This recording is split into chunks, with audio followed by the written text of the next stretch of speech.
Okay, good day guys 'to. Mayroon na naman kaming sine-service dito guys na Panasonic, front load 'no. So ang problema daw nito, nag-stop sa paglalaba 'no. So hindi natin alam, walang sinabing error, pero nag-stop daw sa paglalaba. So ito ngayon guys ang ginagawa namin,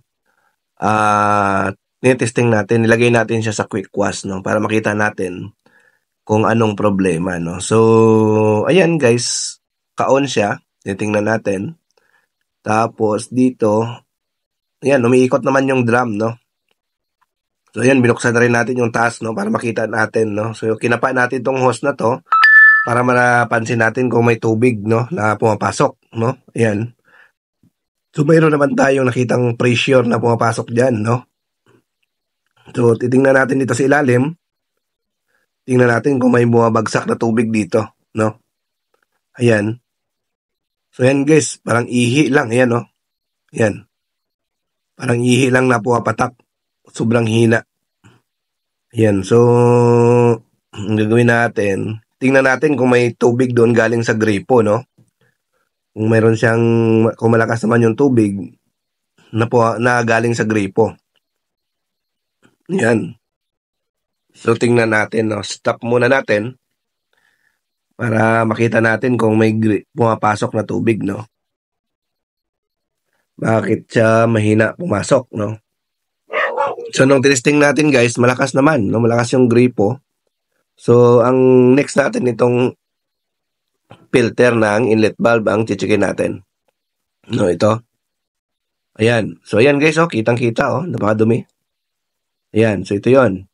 So ito ay filter 'no. Sungkitin niyo lang 'to guys, tanggalin niyo 'to at linisin 'no.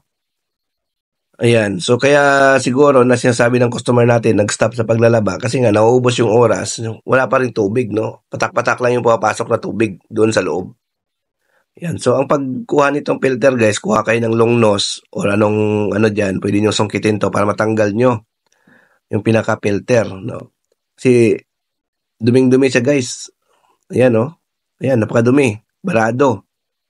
So wala siyang tubig na pumapasok doon. So dalawa yung filter diyan guys, mayroon pa yan sa loob na isa 'no. Sungkitin niyo lang ng mas tulis na bagay 'no, ayan. Para matanggal niyo yung isa. Dalawa kasi nakalagay diyan na filter 'no. Kaya pag nadumihan yan, talagang magbabara yan. So yan, lilinisin lang natin yung filter guys 'no.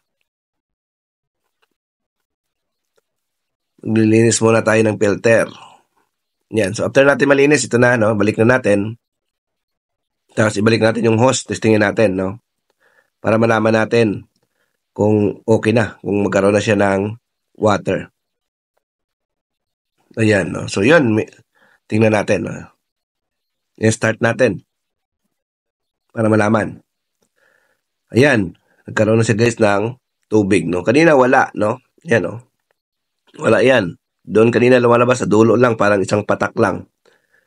So yun pala ang dahilan guys kung bakit hindi ito natuloy sa paglalaba. No? Nag-stop daw. No? So wala naman silang binigay na error. Ang basta yun lang sinabi, nag-stop sa paglalaba. Kaya ang ginawa natin, tiningnan natin, no? So, ayan. So, tapos ito guys, yung drain, no? Napansin namin, mali yung pagkalagay. Kasi ginagawa nila pala, nilalapag nila yung drain, no? Nakababa. Kaya ito, tinaas natin, no? Kasi dapat guys, yung ginawa nila ganyan lang guys, oh. Ayan, so hindi talaga magwawas yan. Lalabas lang yung tubig. So dapat yan nakasabit, no? So ang gagawin natin, baguhin lang natin yung orientation, no? Para hindi na nila to ilapag.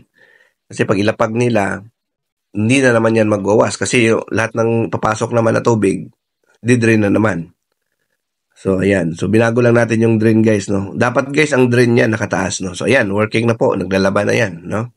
Patapos na, no? Tinesting natin ng quick wash, nasa 1 na. Okay guys, thank you, bye-bye.